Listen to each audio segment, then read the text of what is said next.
So you might not have realized it, but Apple just dropped a brand new 27-inch 5K iMac for under $2,000, and this is my review. For starters, this lowers the cost of entry into the 5K iMac world by $500. Previously, the base model started at $2499, that one's now $2299, and paves the way for the newer, cheaper baseline model. Apple still does, though, offer a non-Retina 27-inch iMac for $1799, but you'd be crazy not to jump up to the $1999 model. $200 more gets you not only a 5K display, but a faster CPU and graphics card. So with that, you're getting a quad-core 3.3 GHz Core i5 processor, 8 gigs of RAM, a 1TB 7200 RPM hard drive, and for graphics, a 2 GB AMD R9 M290. Now, I'm not going to take you through the entire unboxing because chances are if you've seen one unboxing, you've seen them all.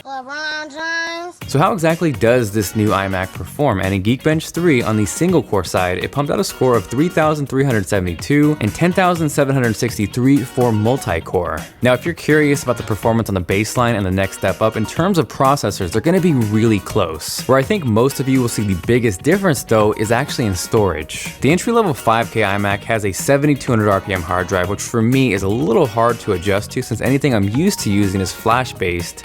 It's not terribly slow by any means, but in terms of performance, it's dishing out speeds of around 200 megabytes per second on both read and write. Now, unfortunately, I don't have a Fusion model on hand, but for reference, my late 2014 5K iMac, which features pure flash storage, dished out write speeds over 670 megabytes per second and read speeds over 720 megabytes per second. So how exactly does that performance benefit you? And to give you a really simple visual, here's a file just under 2 gigabytes, and by duplicating it, you can really get an idea how much faster the process is on flash storage. A Fusion drive is a combination of a smaller flash drive where apps and frequently used storage live on that, and then a larger mechanical drive for mass storage, so you can expect performance to be somewhere in between these two. So next, let's talk about what may be the most attractive thing about this iMac, and that is the display. 5120 by 2880, otherwise known as 5K, and definitely part of Team Crispy. That's 2 times the resolution vertically and 2 times the resolution horizontally of a non-Retina 27-inch iMac, and that results in 4 times the total amount of pixels.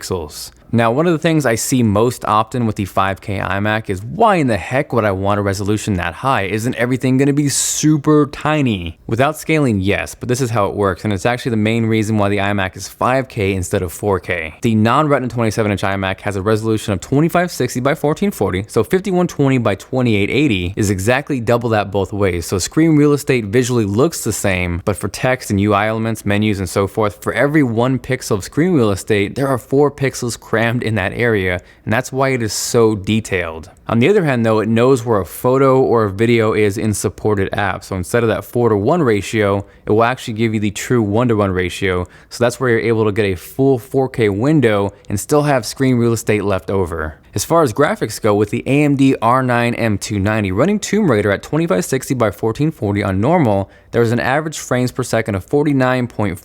For reference, the 4GB R9 M295X on my late 2014 iMac was about 15 frames per second faster, and those results were right on the money with Cinebench R15 as well. Now, moving on from just graphics and more into the real world testing, in Premiere Pro CC, I compiled a 3-minute 1080p project that you guys can actually download and test yourselves, link is below, but the baseline 2015 iMac exported that project in 3 minutes and 35 seconds, where the maxed out 2014 iMac did that in 2 minutes and 45 seconds. Jumping over to After Effects CC, and again, you can download this test and try it out yourselves, but it took the baseline 2015 iMac 6 minutes and 31 seconds to complete, whereas the 2014 maxed out iMac was 5 minutes and 38 seconds, so a pretty solid difference there. Now this next test, the results were completely ass backwards and had me confused as hell to where I was running the test again and again. I put together a really taxing Final Cut render test where it really utilizes the GPU, and time after again, the baseline iMac was faster. It was faster by about 40 seconds every single time, and I could not for the life of me figure out why. So after a little digging, and I think it's not a secret that the thermal design of the iMac is not going to win any engineering awards, but because it was taxing out the GPU so much, the maxed out iMac was getting so hot that it was throttling down. Now don't take this as some freak result where it's going to be like this for every single test as we saw with the others, but if you're going to be doing any extensive 3D work, you should probably look elsewhere and not the iMac simply because of the thermal design. On top of that, for most of you out there, especially if you're trying to figure out where to best utilize your money in this iMac, it's almost a better bet to invest that towards flash storage and third-party memory as opposed to maxing out the CPU and obviously the GPU. If you really need a powerhouse machine, then chances are you're already looking at a Mac Pro or a custom-built PC anyways. Overall though, I was really impressed with the total performance from this iMac. Aside from that 7200 RPM hard drive,